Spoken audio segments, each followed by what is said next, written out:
میں رات کو دیر سے گھر آتا تھا تو میری ماں جو تھی وہ ہمیشہ اٹھ کے چولہا جلا کے، اس زمانے میں گیس ویس تو ہوتی نہیں، وہ روٹی پکاتی تھی، تو میں ماں سے ہمیشہ کہتا تھا کہ آپ روٹی رکھ کے سو جایا کریں۔ اس نے کہا نہیں تو دیر سے آتا ہے تو میں تجھے پکا کے تازہ پھلکا دوں گی، ماؤں کی عادت ہوتی۔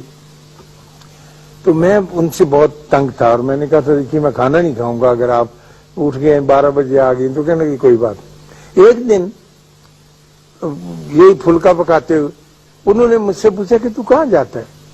میں نے کہا اماں میں ادیب بن رہا ہوں۔ کہنے لگے وہ کیا ہوتا ہے؟ میں کیا لکھنے والا لکھاری۔ کہنے لگی پھر تو کیا کرے گا؟ میں کہا میں کتابیں لکھا کروں گا۔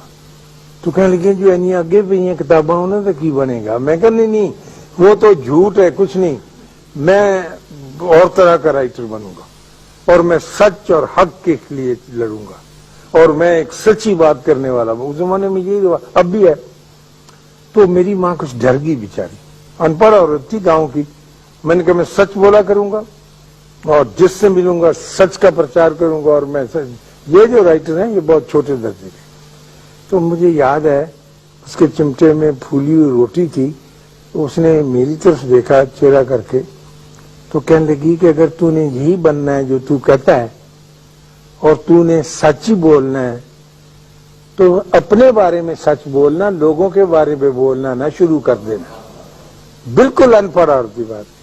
سچ وہ ہوتا ہے جو اپنے بارے میں بولا جائے، جو لوگوں کے بارے میں بولتے ہیں وہ سچ نہیں ہے۔